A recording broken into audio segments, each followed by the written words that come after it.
Hola, ¿cómo están?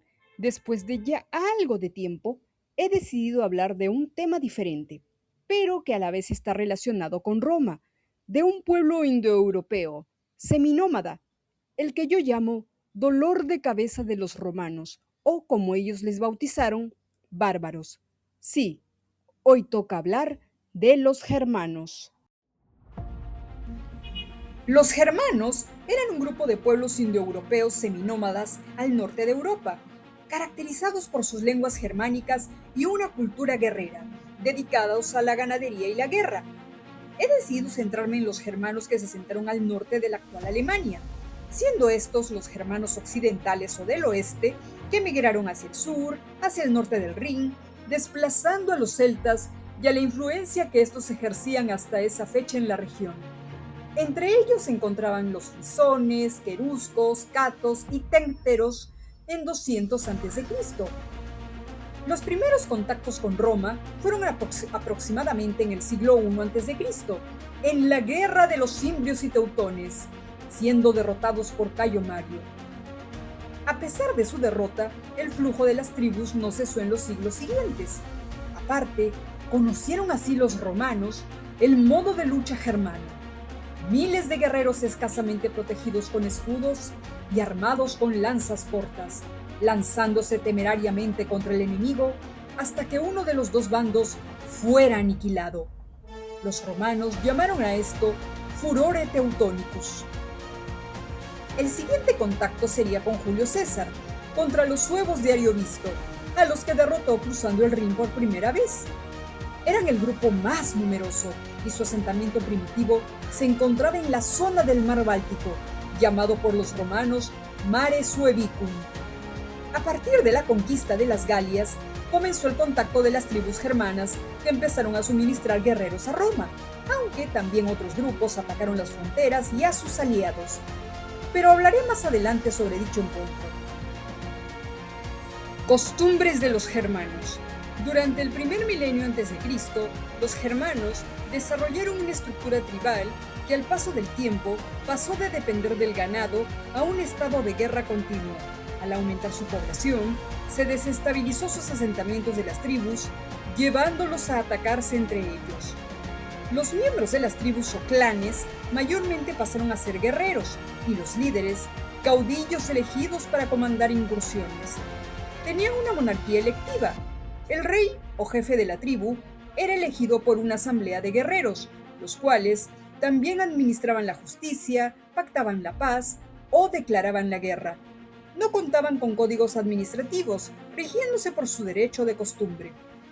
Los germanos se dividían en 4 clases sociales: los nobles, que eran de sangre, y podían ser nombrados los reyes de las tribus; los hombres libres, que formaban parte del ejército, practicaban la caza, entre otras cosas cotidianas; los semilibres, llamados también laeti, una especie de vasallos de pueblos conquistados; y los siervos, procedentes de la guerra. Aparte, tenían esclavos que trabajaban la tierra y obedecían a un amo. Además, no tenían alfabeto, por lo que no conocieron la escritura. Por tal razón, no se han encontrado registros sobre ellos antes de su encuentro con los romanos. La Cipe. ¿Qué era la Cipe? Viene del protogermánico sepjo, que significa estirpe, linaje.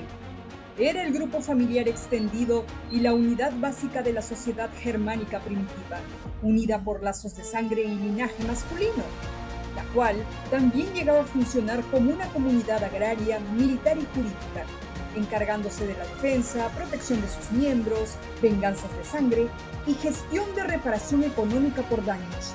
La Cipe fue fundamental en la sociedad germana, donde no existían códigos escritos y la paz dependía de esta unidad familiar. Se podían unir en matrimonio a partir de los 20 años, pero estaba prohibido si es que había diferencia de clases sociales o el no ser libre. El matrimonio era monógamo y estaba prohibido el volverse a casar una mujer si quedaba viuda. Muerto el marido, la viuda e hijos quedaban bajo la tutela de la Cipe. La tutela de las mujeres no acababa nunca, solo si se casaban. En los hombres acababa a los 12 años y a veces entregando las armas. Religión. Su religión era politeísta. Los germanos no tenían sacerdotes y druidas como los celtas, por ejemplo. Estaba basado en la naturaleza, la guerra y el destino. Adoraban a dioses como Wodan u Odín, como lo conocen muchos, dios del viento, de los muertos, de la guerra y la victoria. Donarotor, dios de los truenos y la fecundidad, y Freya, diosa de la fertilidad y maternidad. Sus rituales incluían oraciones, ofrendas, hasta sacrificios de animales o entregar frutos en lugares para ellos naturales y sagrados, como los bosques y arboledas. Inclusive en zonas fronterizas, los germanos llegaron a integrar elementos romanos, adorando a dioses locales con nombres en latín como Mars Tingus. Ejército germánico. Los pueblos germánicos ya se sabe que fueron guerreros por excelencia, siendo solo los hombres libres parte de ello, y solo ellos estaban obligados gratuitamente a formar parte de él. Sus armamentos constituían en una lanza que podía usarse como arma ofensiva o defensiva. Una de ellas era la framea, que era una lanza larga con una punta de hierro estrecha y corta, pero muy afilada. También usaban jabalinas con la punta corta y afilada, y el escudo, el cual era similar al céltico. Algunos de los jefes militares llevaban coraza y hasta yelmo. Una de sus tácticas militares conocidas era la llamada muro de escudos, en donde los guerreros formaban una apretada formación con sus escudos al frente para bloquear al enemigo, mientras sus lanzas sobresalían delante para empalar a soldados o jinetes que intentaran acercarse. Esta táctica fue algo fácil de aplicar, porque el equipo básico de un guerrero germano era solo una lanza y escudo. Precisamente Julio César, en su obra La Guerra de las Galias, menciona una batalla en la que el rey Ariovisto fue hacia los romanos, iniciando una batalla para evitar que los romanos fueran con fuerza hacia ellos, por lo que los romanos decidieron sacar sus espadas para el combate cercano, por lo que, acto seguido, Ariovisto y sus hombres formaron un muro de escudos. En lo que a caballería se refiere, la mayoría de ellos no utilizaban la caballería, solo algunas tribus como la de los godos y suevos. Su caballería fue superior a la celta, y eso se vio durante la Guerra de las Galias, que hasta el mismo Julio César, de los cuales hice videos en este canal, quedó impresionado con ellos, que hasta utilizó, aunque no lo crean, parte de la caballería germánica en su ejército romano. Pero más que nada, la caballería germánica se utilizó en solo refuerzos o de romper líneas enemigas. Tácito y los germanos. Tácito, en su obra cumbre Germania, del año 98 después de Cristo, describe los orígenes, costumbres, religión y estructura social de los pueblos germanos, retratándolos como un pueblo guerrero, admirando su fuerza y pureza, y también resaltando sus defectos, como la afición a la bebida, el juego y tendencia a la inactividad en tiempos de paz. Aparte de retratarlos como un pueblo rústico y valiente, comparándolo con la supuesta decadencia moral y falta de disciplina de la sociedad romana. Encuentro con Roma. Esto se dio en el siglo I de esta era, con la llegada de los romanos al Rin, ocupando temporalmente Germania hasta el Elba, sobre todo a través del comercio por la frontera, vendiendo artículos de lujo, lo cual llevó rápidamente a una estratificación social dentro de las tribus germánicas.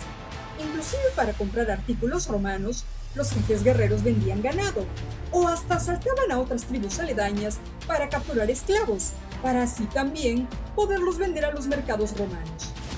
Aún así se producían de vez en cuando enfrentamientos para usurpar el poder entre la aristocracia hereditaria, con un pequeño séquito de guerreros contra los guerreros comunes, que eran más numerosos. Aquí entraba Roma con su diplomacia para calmar estas disputas internas, por medio de subvenciones y alianzas, para así neutralizar a los bárbaros sobre su frontera, y también que dirigentes aristocráticos germanos colaboraran gustosos con Roma. Y bien, por el momento, eso es todo. Nos vemos con otro relato.